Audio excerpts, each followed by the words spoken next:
There you go. So, Jenny, we are just about at 8:01. So why don't we kick things off? I see folks still rolling in, and we will get going here. Let's do that. All right. Good morning, everybody. We have seen lots of you in the chat so far. Those of you who haven't ventured to the chat, you're very welcome to do so if you like. As you'll see, we're pretty active in the chat in here in the morning. We welcome all your comments, thoughts. Often there's a story itself in the chat as well as the conversation we're having here.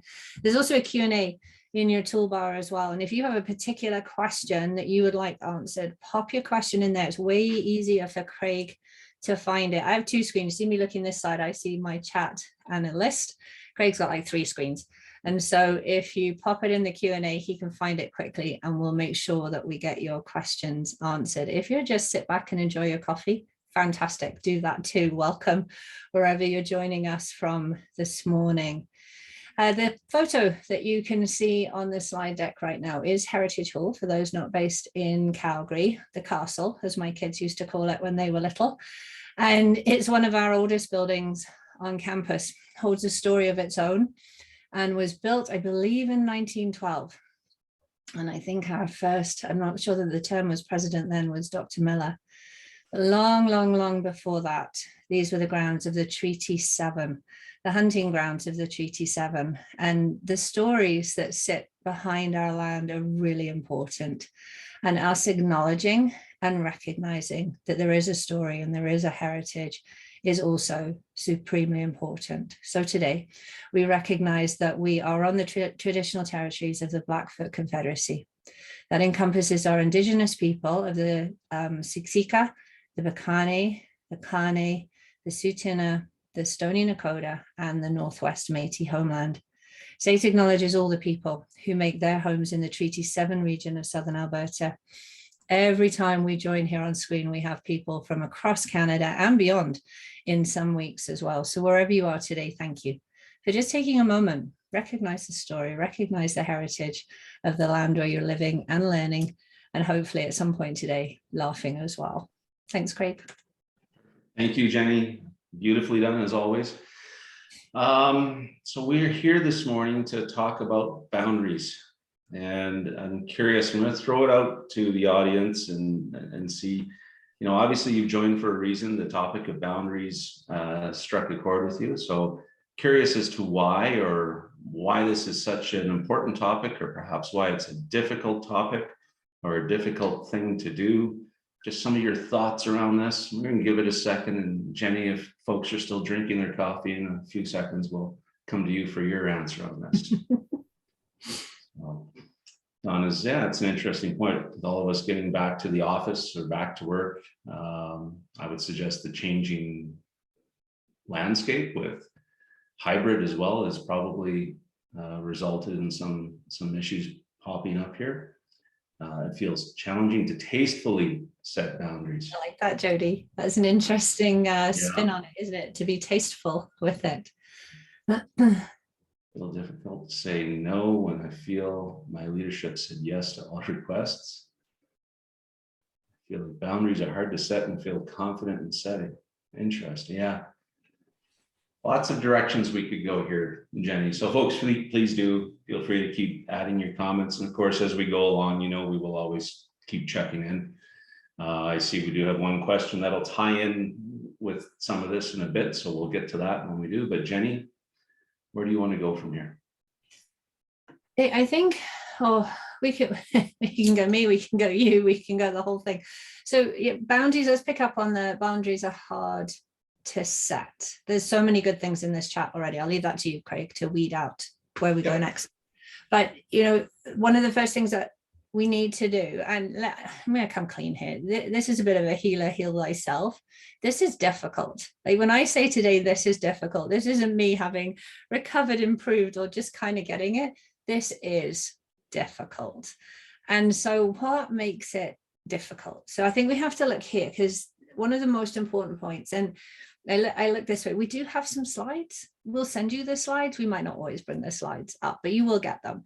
And it's in there. When you set a boundary, you set it for you. So it's your responsibility. And in our heads, and I don't know whether this is society that's created this or our upbringings, but we always think it's up to the other person. So, Craig, it's up to you to respect my boundaries. Well, not really. It's up to me to respect myself enough to stick by the boundaries. The key in the workplace is, do my boundaries fit? Do they work? So do we need to align them or not align them? So that's one part. And the other part too is, what are our barriers? We have a mindset towards boundaries. You say boundaries out loud to some people, like, oh, okay. And then you say boundaries out loud to other people, great. That'll help us to maintain, be respectful, and move forward. So where's that barrier that stops us? I'm going to go back to my favorite. Often, every inaction is a fear of some kind. So what's that personal fear that sits behind there? And often our fears are very unreasonable because we create them and make them up. And then there's a bit of self-judgment, might be the word around that. If I don't take everything on, I'm not going to look worthy, or I'm not going to look good enough. And there's that whole scarcity thinking that hangs out back here. We don't talk about that stuff out loud. And then there's a mindset piece, and it's that whole ownership victim comparison. And so if I own it, I'm proactive. Yes, I can do this, and no, I can't do that. And there's a whole in between bit. And then if I'm victim, again, it's all lumping on me again. There's that victim piece. So what's stopping us from being proactive? Okay, a lot of directions we can go there. And one I want to come back to, but I just want to get to a couple of comments here that I think are really quite important. I love Lisa balancing the people pleaser. I'm assuming that's the people pleaser in me versus the setting of boundaries. And I think that's a really interesting point. But, I think people are wired to want to help. Yeah. Right? If you're asked for help, you really do want help. If you're asked to do something, odds are, depending on the person asking, you will be more than happy to do so. But sometimes it may not always be the best thing for you in the moment or where you're at. Again, the feeling of disappointing others. Annette, this is an interesting comment too. We might dive into a little bit, Jenny. For myself, it depends on the demographics. Some groups have more rigid boundaries and others don't. So there might be some difference there. I think the one thing that you said that I would want to kind of double click on a little bit is this whole concept of often we have our boundaries. We've got them in here. Yeah. We don't share them. Yeah. And then we get PO'd when somebody infringes on our boundary. Yeah. So do we want to dive into that a little bit? Because I think at the root of this is, if you're setting boundaries, it doesn't work unless you communicate them to others.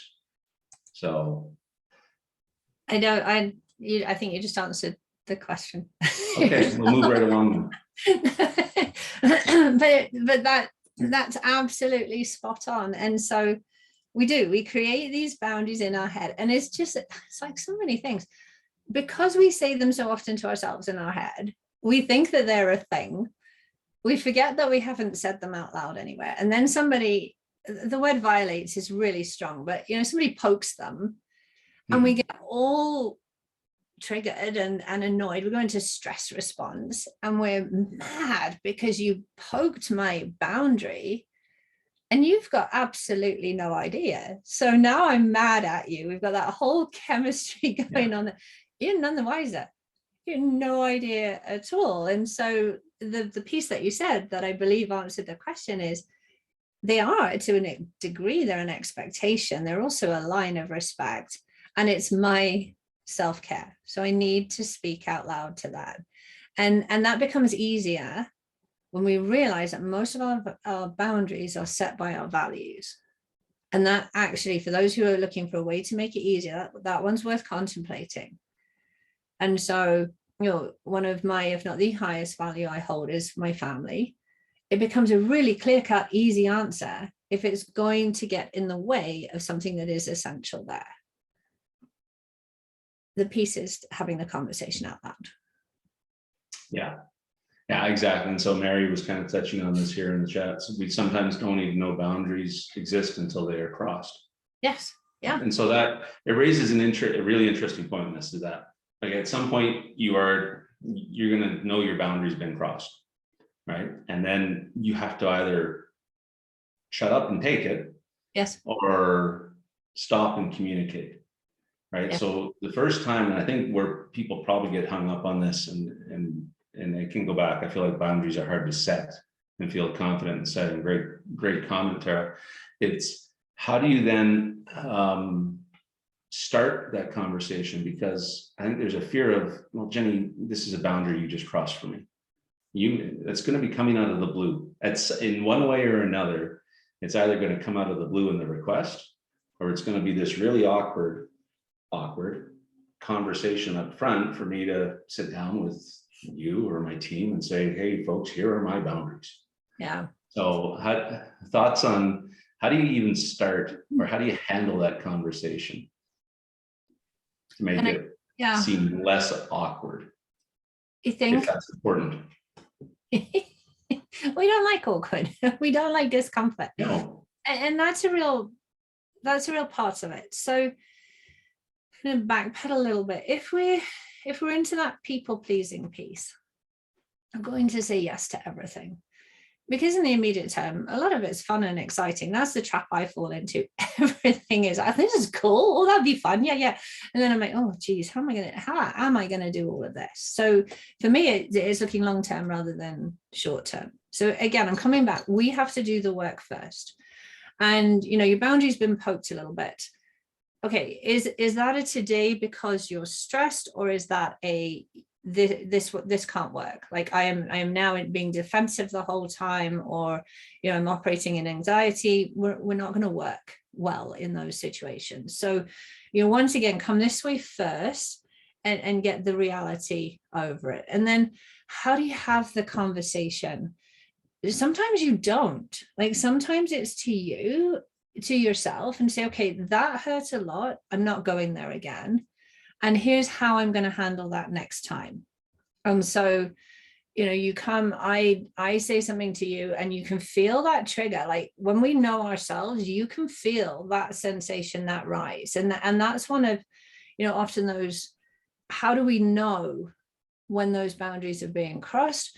We get that in emotional intensity, and we feel angry, we feel disappointed, we feel mad at ourselves because we're caught in the same rut again, and we don't like those parts. But in order to move on from that, I have to say it again, there's a vulnerability. And vulnerability is really hard when you're a people pleaser and you're trying to prove, or you fall into that perfectionism bucket as well. And that's why it's awkward. That's why it's difficult, because all three of those come with I don't like the difficult and the uncomfortable, so I'll do everything I can to remain over here because that feels good. And so recognizing it's a little bit awkward. And then how do we lean into that? We want it, every boundaries are, and it's everywhere. Okay, this is okay, this is not okay. Yes or no. Those are very clear-cut lines. And sometimes, there are some boundaries where absolutely, yep, nope, and that's it. But there's a lot of what we do as we figure out our relationships as we work that would be better served by that how much. And how much is an easier conversation than yes or no. But to get to how much, we have to have trust between us. And so you want me to do something for you. How much time do you need from me? What does this look like? And we're back to expectations again. You say, Jenny, we need an hour's presentation for whatever. In my head, oh, well, I'm on stage, hundreds of people. Like, this is huge. And really, you're talking about 10 people somewhere like that. That's a whole different capacity conversation. So I think our heads go to those clear-cut lines, and it might help us to just shift our thinking slightly. And that makes the conversation easier, because now we're actually having a conversation about where we're setting the boundary and for what. That was a lot, sorry. No, I think that's fantastic. You answered, you pulled a Craig and answered a future question within your own answer. And that was about whether it was, are these black and white, or are they negotiable? And I I think as we were prepping for this, you were talking about your compass, Yes. in terms of how you look at this, because it probably, to your point, is not, right? Everything in life is probably a negotiation to a certain extent. Yes, there's gonna be some ethical, some other very black and white situations. But when we're talking about boundaries, this really does become a matter of trade-offs, right? Yeah. I can help you do this, but this isn't going to get done as a result, which is more important. Yeah. Right? Or I can help you do this, and if you still want this done, what support are you providing to help me get both done? Okay, and if you can't ask those questions, there's a conversation to have before then, and we're leaning into that psychological safety probably in there. Sorry, you're saying if you're in a position where you feel like you can't even ask. Yeah. Okay. Yeah, that's either an environment piece or that's a me piece, and so there are people who within their story that's got them to here that hierarchy. People are debilitated by hierarchy when it comes to talking. And so, I will say, well, can you talk to, I couldn't possibly talk to them. They're human. Of course you can talk to them, but hierarchy is debilitating.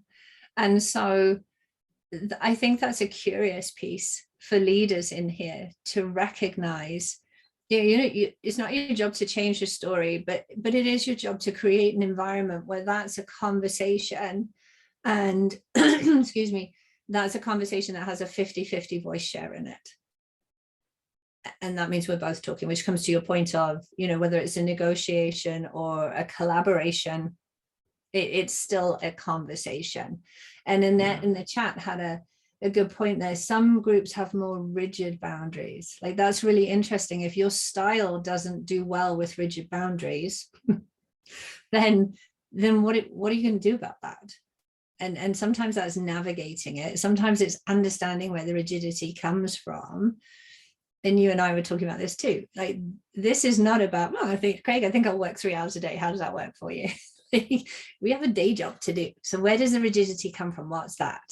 Is that a trust that's been broken previously? Mm-hmm. Is that someone looking for disappointment and setting themselves up to never ever have to have that? That's trust right there, lack of. And so it's a really curious, I think this is why it's so difficult, because there's so many different things. This is human.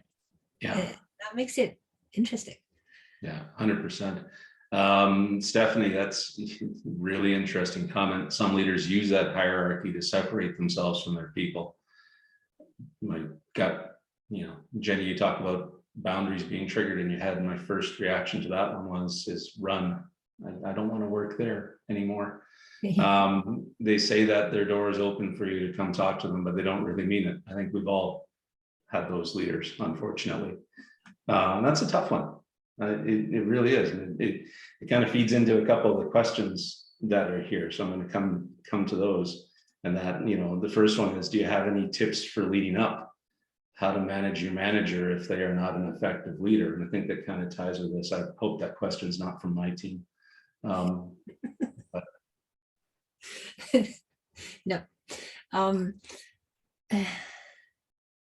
Okay, so it depends on the leader. We've said this before, haven't we? This is really context specific, because now we've got that ego piece within there. So the environment is psychological safety.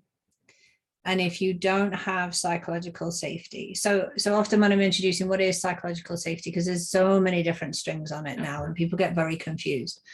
The psychological safety that we work in is, what is the environment that you're creating? And so leaders often say, yep, my door's open. People can come in anytime they like. Well, that's great if your mind's open and your ego's willing to play ball too. And very few of us are. So there's some intentional work around the psychological safety. And then in that managing up, it's a conversation. And it's a conversation that has to be a continuous conversation. If you have a leader that is not open to feedback, feed forward, open discussion, their door's open, but their mind's not open, this one is going to be even harder to start. Yeah. And if you do, like if you have a leader who is open to that, my suggestion would be, if this is new and an awful lot of people still don't get, when they hear psychological safety, they think mental health, equally as important conversation, but there's a difference between the two. The two's, they're married, they sit side by side, but there's a difference. Sorry to interrupt. Do you want to just quickly touch on those? Sorry. Yes. So and I'm sure there's somebody from HR in our chat there. So in the HR world and WCB, there's now a psychological safety within there. And that psychological safety is much more about mental health and being aware of that and how we help our workforce with that, which we can't, there's no way we could demean the importance of that. It's phenomenal. The psychological safety that we talk about in our world, especially in leadership, is creating that environment that allows people to speak up without feeling judged. There's a difference in joining and judging the conversation. So judges, blame and shame, that kind of area. Speak up with their concerns, take a risk. And the take a risk could be to the leader, can I offer you an observation? And they might say, no. All right, get out. They might say, yeah, sure. And then I think that's the easiest way to start that conversation is, my observation is, and the impact is. And that, we have to remember, when somebody receives left-sided news that they're not expecting, there's a whole range of emotions that they go through. So when you have the courage to have that first conversation, it spells sad, shock, anger, and disappointment. Those are the first three things that a person goes through. And for some, it's 30 seconds, 30 seconds, 30 seconds. And for others, it's, all right, it's next week before they even rationalize and accept that, oh, actually that is happening. Okay, I can take some action. And so when you begin that conversation, maybe it begins with an observation and an impact. And then if they change something, go say thank you, acknowledge that, because we forget all too often that leaders are superhuman as well. And it's so lonely. People don't even recognize their leader, let alone give them all this useful feedback that'll just make them better. Yeah. No, there's the expectation that your leader has it all figured out. Yeah. Right. And we don't. Right. I love them. Can we just hang on for a minute here? Because added into the chat there, part of that conversation with the leader is the employee needs to have an open mind. And I so appreciate that. Yes. Yeah. So there's that voice share, that 50-50. Do you know what? I don't even have a beach ball. Normally I have a beach ball close to me, but we see things so differently. So our perspective, our truth and our reality, yes. And so is theirs. And so what Stephen's popped in the chat, that's brilliant. Yeah. I think we found our clickbait quote for the episode, though. So normally I have a beach ball close to me. So I'm lost. Like, where's it gone? It's a sentence you don't hear every day. So question from Dawn, and I think it's a neat segue, is how to set new boundaries with your team when you change positions from a coworker to a manager. So this is an interesting one, where you're going from being part of the team to now leading the team, is how I'm interpreting that question. Yeah, it's a good question, and it's a turbulent time. Like it's difficult, and we need to remember, as we make that shift, remember how brilliant you are at creating a story in your head. So the best way to get rid of that creative artist version of the story is to have the conversation and figure out what's going on. So at any time, here's the story that I'm telling myself, I need to hear from you. As you shift into that, what are the boundaries immediately that you need? And I think one of the ones that springs to mind for me, and feel free to add, I think it was Dawn, you said, who had asked the question, is that whole leader to employees. So some of your besties are on your team, and now you've got to lead your best friends. And what does that friend piece look like in the workplace, in your new role? And so there are some lines to be drawn there. And I think, you know, there's that vulnerability is, you know, I'm not usually a fan of using this term in leadership, but I want to serve you as a leader, and I want to be firm, fair, and friendly. And so you're going to see me pull back from conversations. You might see me leave a conversation if I don't feel it's appropriate to be there. It is absolutely not a, you know, disrespect on your conversation. It's just me figuring out how this works. And I think there's a beautiful moment here that we don't get so often, is if you start at the beginning and start the conversations at the beginning, then it becomes a continuous conversation. And then you become a leader, hence that question earlier, you become a leader who is open to what's working well, how can we make this better? And that is a diamond opportunity that not a lot of people get. Oh, 100%. It's interesting. I've actually done this a couple times in my career, and it is and sorry, Tara put this in here, it is a challenging transition, right? And I think there's a couple things based on my experience I would encourage people to think about is, Jenny, you've used the phrase, you know, you get your besties at work. If you're familiar with Gallup, I think it was your Q10. Who's my best friend at work? What's that? I think Q10 always caused the biggest challenge.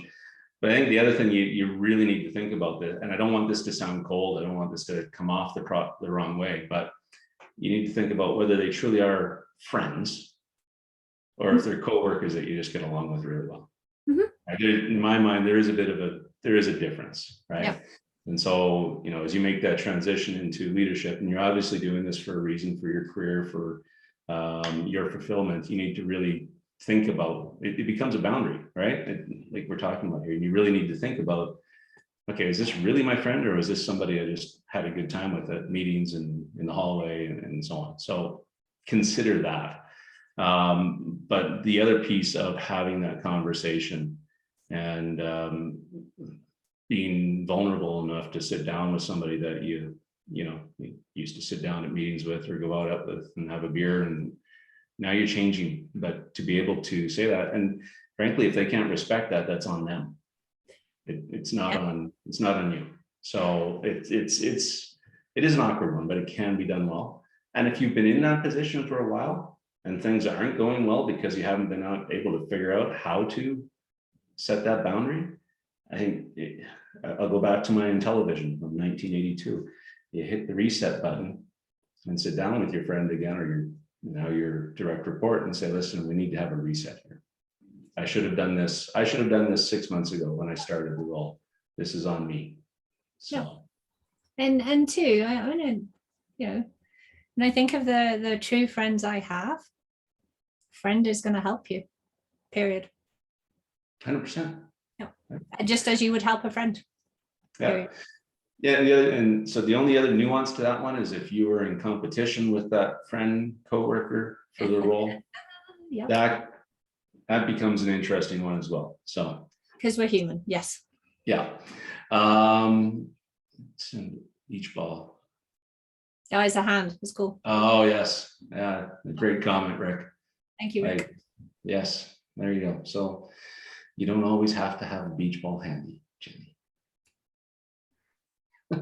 So as a leader then, if you are working with your team, and I think you want your team to have healthy boundaries, you want them to be able to maintain that with each other and with you. How do you handle the conversation perhaps where, if you've got a team of 10, you've got 10 different boundaries that your individuals are now expecting you to be mindful of and respect and treat everybody individually. I know we all want to treat everybody individually, and we should be, but there are some, anyway.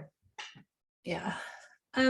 Okay, so there's the day job, right? So the work has to get done. None of anything we do is about having a fun fest. We say that so many times, but it's incredible how people suddenly forget the accountability and the responsibility. So do the boundaries fit within the day job? That's the part as a leader that you have to be comfortable with. So if you're running a hybrid team, or how's it working? So hybrid, some days some are in and some out, and hybrid sometimes is all in on one day and all that. There's so many different variations now. So number one, look at what your reality is. And number two, what does it take to get the job done? And then it's going to vary depending on the context and on you. So you're part of this, and your comfort is part of this. And I sort of have caution in there too, because if you are someone who loves the office and is most productive at the office, the part that we have to recognize is that's not the same for everybody. So that's important. Now, when people set their boundaries, if I come to you and I say, this is horribly real, actually, if I say, okay, so here's what I need to get done.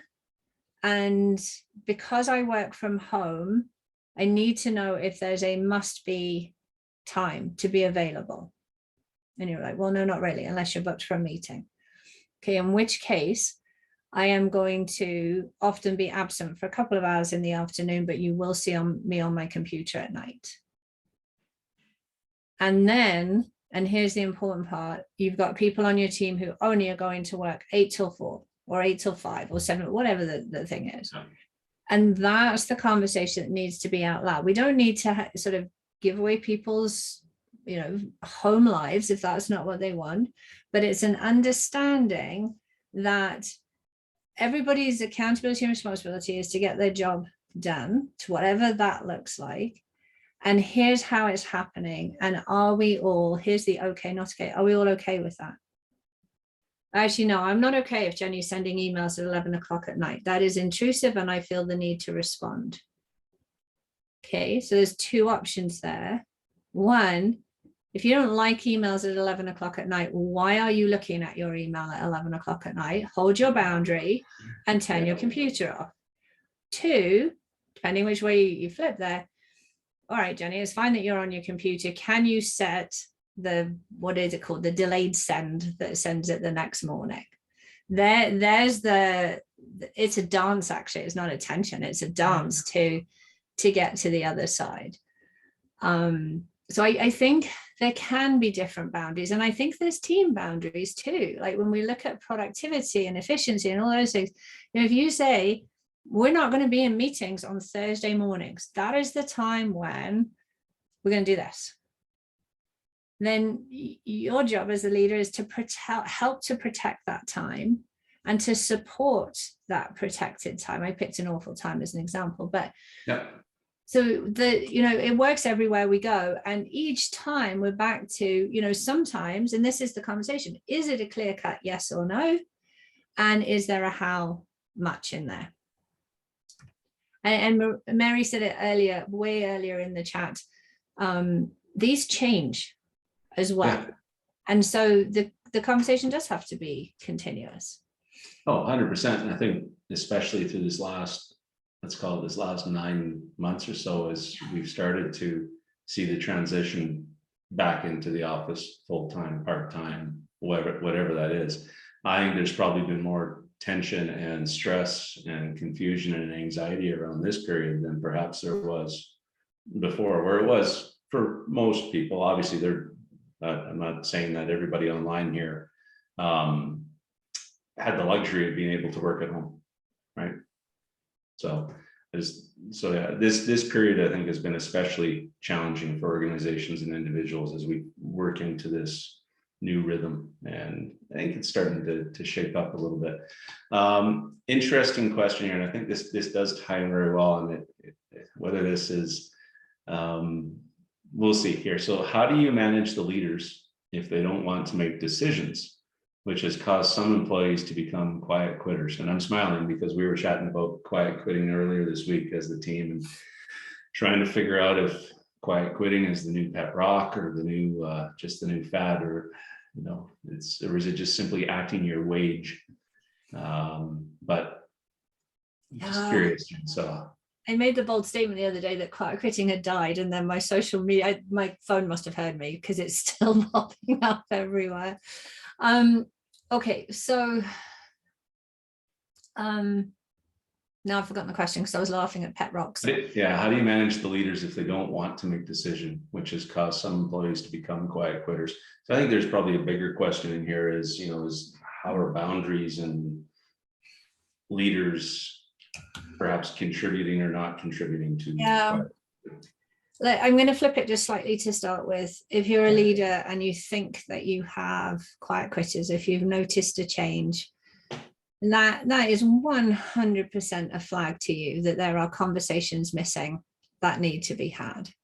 Yeah. And I flipping it back the other way, and I said this somewhere recently, like, why would you be a quiet quitter if you could be a loud quitter? Like, what's the thing there that's stopping that conversation? I think, and I don't have research to back this up, but my gut intuition on this is during the height of the pandemic, a lot of us blew our boundaries all over the place. And we blew our boundaries because we were in situ at home, and it was easy to do work, and it was easy to do work at any time. And sometimes, it sounds weird to say, but sometimes work was an escape from what was going on in our world.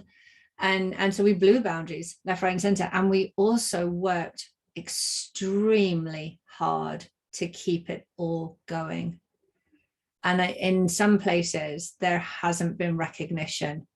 And it is a huge slap in the face when we now hear, well, you can't work from home. We've just done that.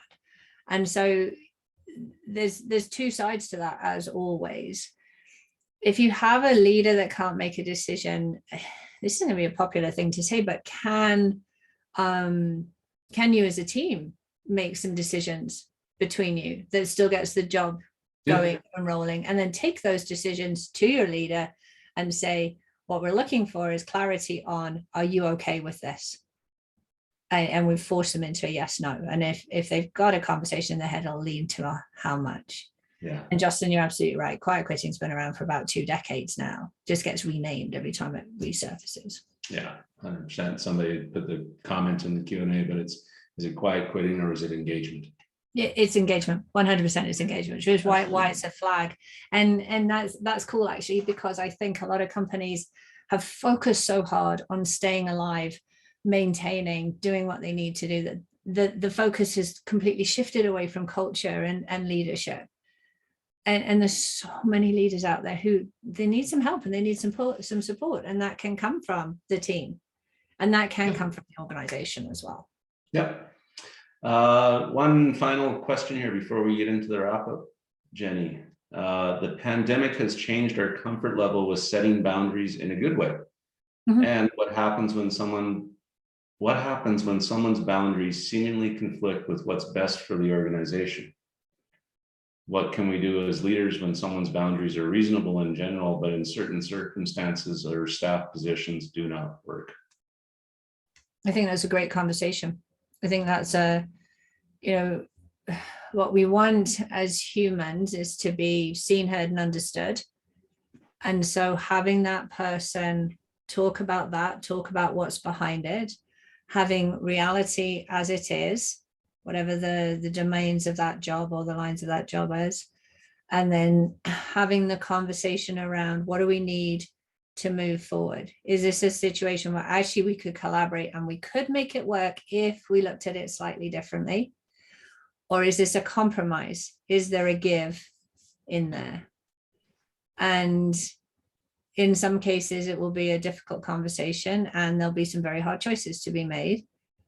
And in other cases, if we lean in with the what if and how can we make this work, we can find a brilliant new way to do it. So, my caution in there is be really careful if you're doing what you've always done and that's why this won't work, because it's always been done this way. Yeah. If you've had the what if and the how can we and how could we and what's the constraint conversation and there's still no way, well, then there's a difficult conversation and constraint in there. But I think if you see, hear, and understand that person and lean into that at the outset, that makes it a better conversation. Because if we don't feel those 3 things, we're a little resistant, and the wall goes up a tiny bit. Yeah, and I think it's interesting. I think the danger in this one, my interpretation here is, and I've seen and talked with folks who are experiencing this with some organizations, is they're just itching to get back to the way it was March 14th, 2020.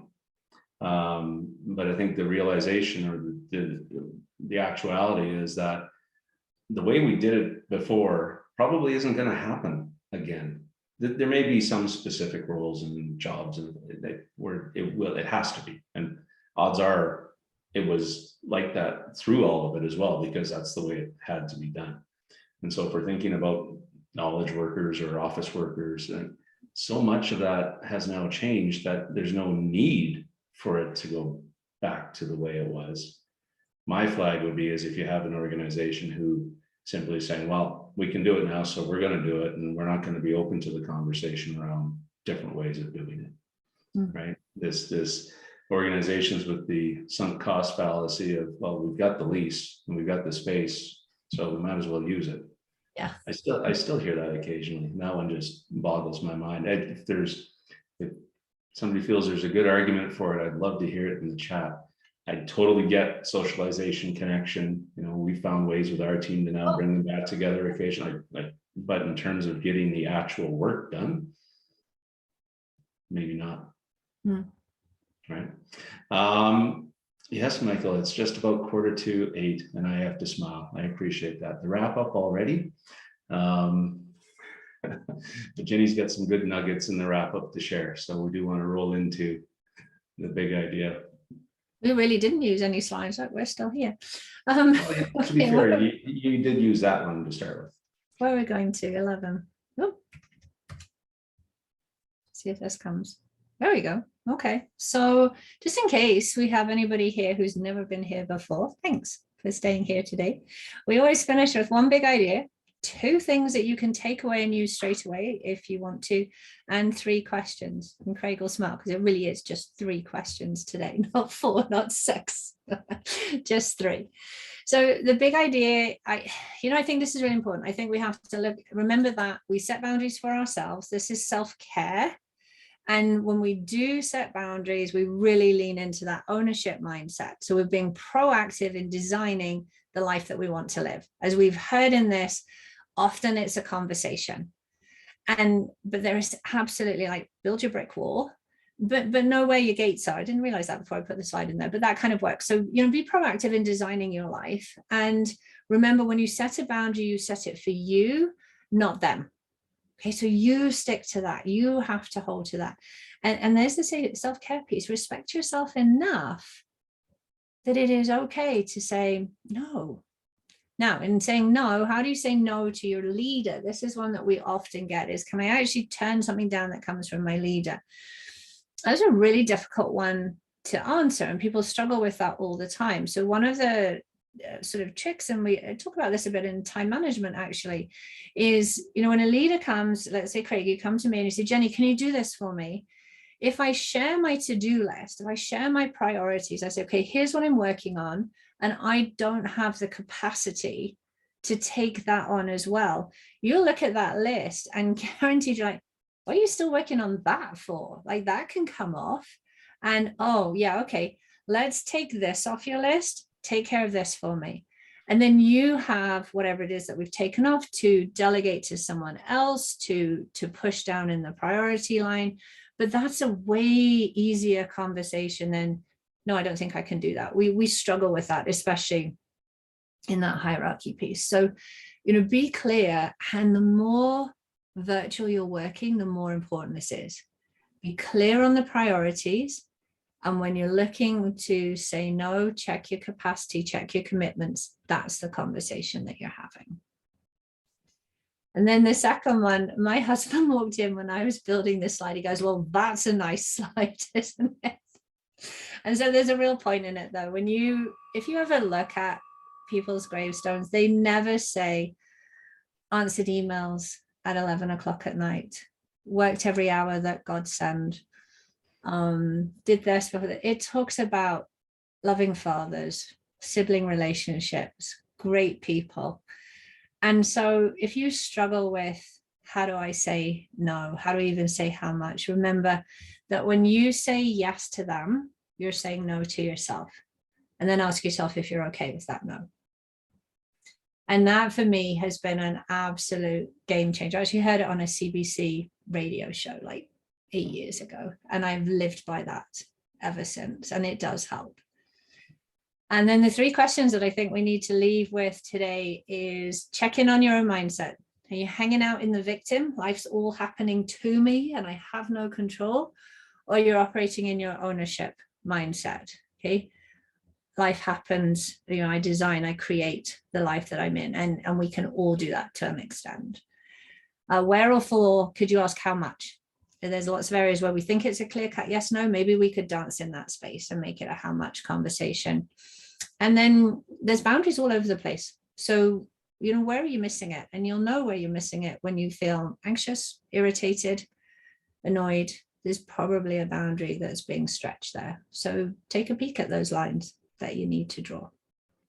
That's me. Perfect. Thank you.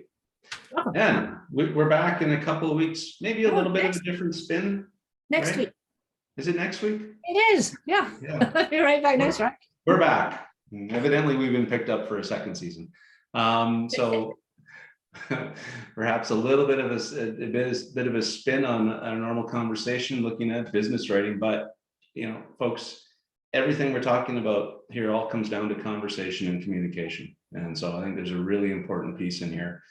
As always, thank you so much for joining us. We really appreciate it. Jenny, I appreciate you and the effort you put into these, and please have a great weekend, everyone. Take care. Take care, everyone. Thanks, Craig. You bet. Bye-bye. Bye now.